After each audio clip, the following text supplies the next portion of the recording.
श्रोते हो नमस्ते. आपल्या सर्वांना शुभ दिवस.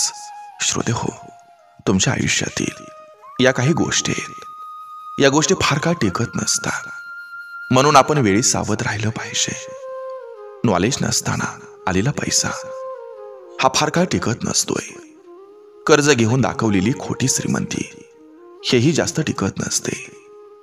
मेहनत न करता मिळवलेला यशाचा दिखावा, इतरांना खाली खेचून कमावलेली प्रसिद्धी, खोट्या नात्यांवर बांधलेला विश्वास, अपूर्ण ज्ञानावर घेतलेला मोठा निर्णय, दिखावा केलेली जबरदस्तीची गुंतवणूक, अनुभवाशिवाय घेतलेली मोठी जबाबदारी, इतरांच्या विचारांवर उभा केलेला स्वाभिमान, गरज ओळखल्याशिवाय उधळलेला पैसा, फक्त ओळखीवर मिळवलेली नोकरी, सतत खोटं बोलून मिळवलेला आदर, जास्त अपेक्षांवर उभ्या असलेले नातं आणि इतरांना फसवून कमावलेला पैसा.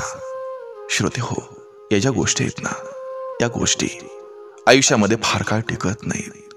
म्हणून या गोष्टींच्या कधीही आहारी जाऊ नका. बघा, पडतंय का?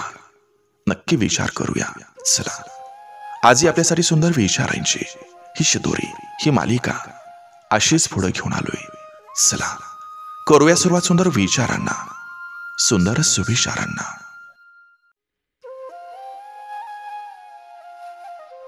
नवऱ्याच्या पैशापेक्षा त्याच्या तब्येतीकडे लक्ष देणारी पत्नी ही खरी व्यावहारिक असते. पुरुषाला नजर हटवायची नसते आणि स्त्रीला स्वतःचं शरीर झाकायचं नसतं, पण इज्जत मात्र दोघांना हवी असते.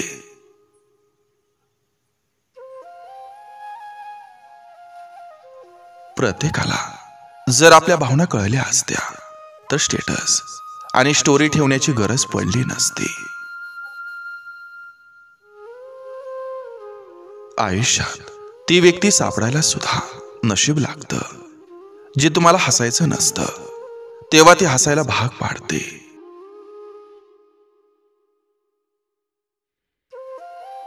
संयम बाळगायला शिका, कारण तुमचा क्रोध समोरच्याला जिंकवत असतो. सतत हसणारी व्यक्ती ही आतून खूप तुटलेली असते. वाद होणार असेल तर संवाद न झालेला बरा. प्रेम असल्याचा पुरावा द्यावा लागत असेल तर समजूतदारीनं घेतलेला दुरावा बरा. चिंता ही पाहुणी म्हणून येते, तिला मालक बनवून ठेवू नका. बाप सोडून गेल्यावर त्याची किंमत कळते. जिवंतपणी तो कधीच समजत नसतो. बाप आहे तोपर्यंत आदर करा, कारण नंतर फक्त त्यांचा भास उरतो.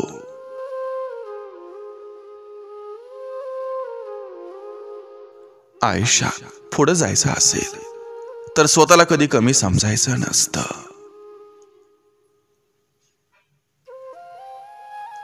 स्वतः काहीच न करणाऱ्याला दुसऱ्याच्या चुका काढायला परफेक्ट जमतं, आणि असले फालतू खूप असतात.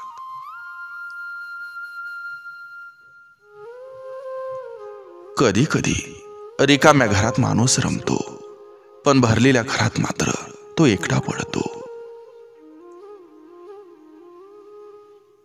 जबाबदारीचं ओझं हे खांद्यावर पडल्याशिवाय आयुष्य काय आहे हे कळत नाही. नात्याला कधीच बंधनात ठेवू नका. त्याला मोकळं सोडा. जे तुमचे आहेत ते कुठे जाणार नाहीत, आणि जे तुमचे नाहीत ते थांबणार नाहीत. काही ठिकाणी तुमचं नसणं हे तुमच्यासाठी चांगलं असतं. स्वतःला घडवण्यात व्यस्त असलं की जग काय बोंबा मारतंय हे ऐकायला येत नाही.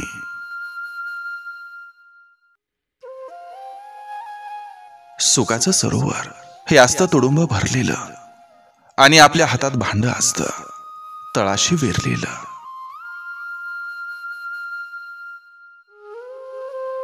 देव नाही असं म्हणणाऱ्याला देव असेल याचीच भीती असते.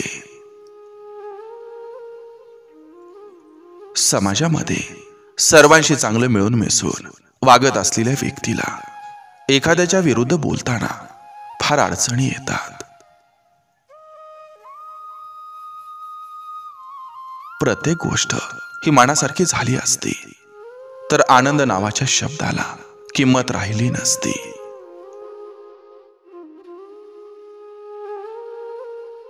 कर्म चांगलं करा, कारण भक्ती तर रावण सुद्धा महादेवाची करत होता.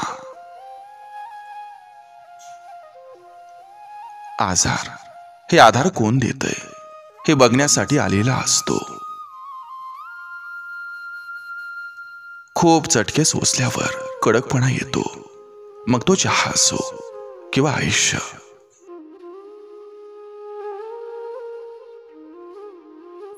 प्रामाणिक जोडीदार मिळणं म्हणजे देवानं दिलेलं मोठं वरदान असतं, कारण तो तुमच्या पाठीमागं नाही तर तुमच्या सोबत उभा राहतो.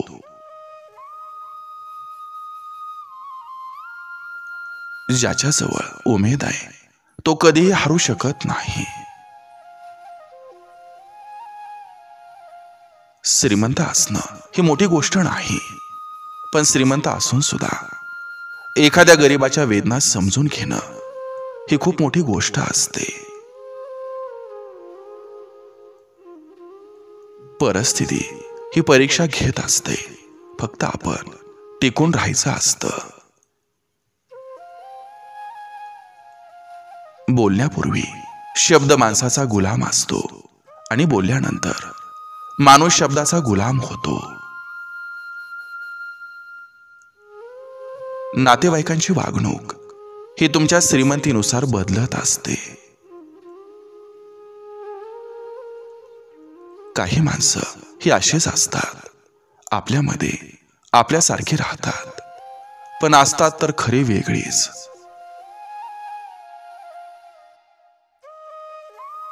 धैर्य कधीही सोडू नका, कारण तुमची गती कमी असली तरी हरकत नाही, पण थांबू नका, कारण सातत्यानं चालणाऱ्याला एक दिवस यश नक्की मिळतं.